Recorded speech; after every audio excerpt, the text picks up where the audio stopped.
A Seattle company offered the use of its computer through a teletype link to the school. Young Gates was entranced by the possibilities of this primitive machine and started spending every free moment in the computer room.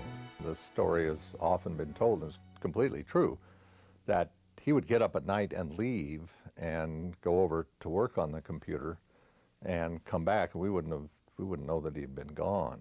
As I recall, the headmaster here was asked at a parents' meeting once, "Do you have a drug problem here at the school?" And his response was, "No, I don't think we have a drug problem, but we do have a number of students that are hooked on computers."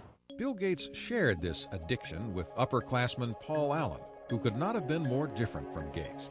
He was not only 2 years older, but substantially larger. Where Allen was quiet and contemplative by nature, Bill could be shrill and confrontational. Nevertheless, this odd couple was destined to make history together. They bonded by writing software code together, and somewhat competitive, Paul Allen and Bill Gates. They every now and then would have fights. At one point, Paul Allen kicked Bill Gates, who was a little bit younger, off of the little group they had who was writing software, but then he realized that he needed Gates back. He couldn't do it without him, and Gates said, "Well, I'm happy to come back, but this time I'm going to be in charge." By 1970, when Bill was just 15, he and Paul Allen went into business together. The two boys netted $20,000 with TrafoData, a computerized program they created to measure traffic flow in the Seattle area. Although Bill had the luxury of family money, he was determined from the start to make his own fortune. The father of one of Bill's boyhood friends said Bill always had a nose for the dollar.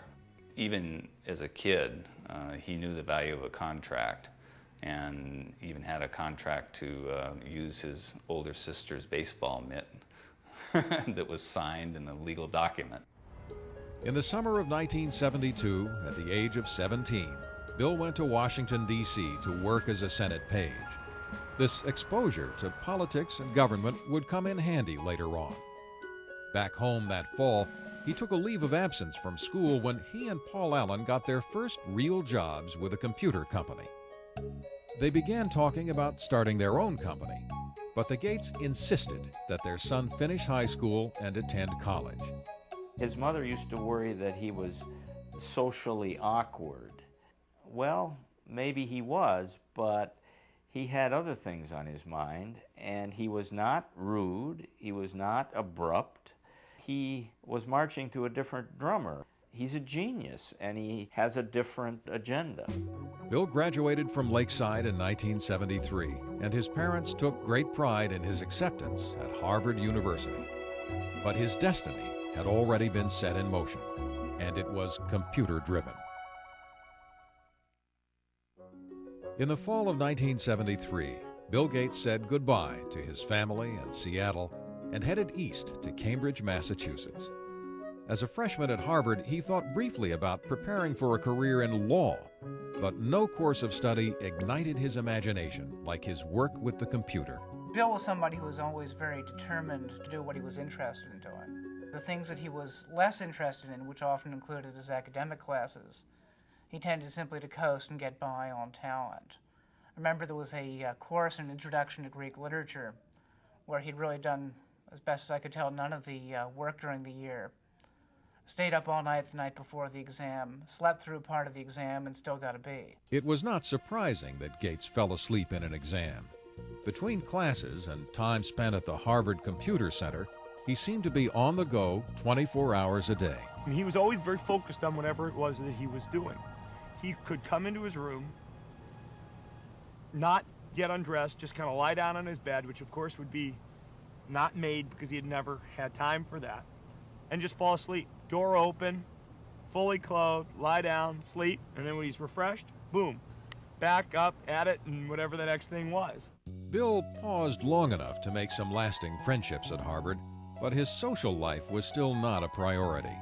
He dated only occasionally, with varying degrees of success. I interviewed several women who had dated Bill just briefly, and one told me the very first question Bill asked her was, "What did you score on your SAT test?" You know, this is not exactly, you know, what a young woman wants to hear. For Bill Gates, though, he had scored a perfect 800 on his math portion of the SAT, and this was a matter of pride with him, and he wanted to make sure whoever he was dating, you know, had scored a pretty high grade. Bill did shine in math, but typically when he found that he was not the #1 math student at Harvard, he decided against becoming a mathematician. While he kept his academic options open, he picked up some new skills outside of class. Spent a great deal of time playing pinball, video games, and especially poker, which was something that we all did a lot of back in college.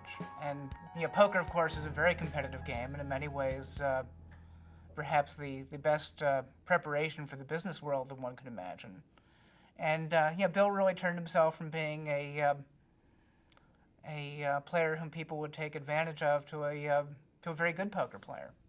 But it was Paul Allen, Bill's former schoolmate and business partner, who delivered Gates' biggest stroke of luck. Allen had moved to Boston from Seattle for a job. In December of 1974, he picked up a magazine in Harvard Square. The cover of Popular Electronics announced the arrival of the world's first mini-computer kit, the Altair 8800. He rushed to show it to Bill. Gates and Allen knew instantly that the day of the personal computer had arrived. They saw that this was going to be an incredible force, an incredible dynamic for the society, and recognized the moment. The Altair was made by a small company in Albuquerque, New Mexico, not far from the former atomic testing grounds at Alamogordo. Ed Roberts, who ran the company, was looking for someone to create software to run on his unique little computer.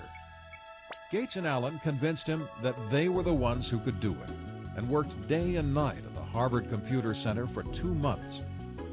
In February of 1975, Paul Allen went to Albuquerque to test the program he and Gates had completed.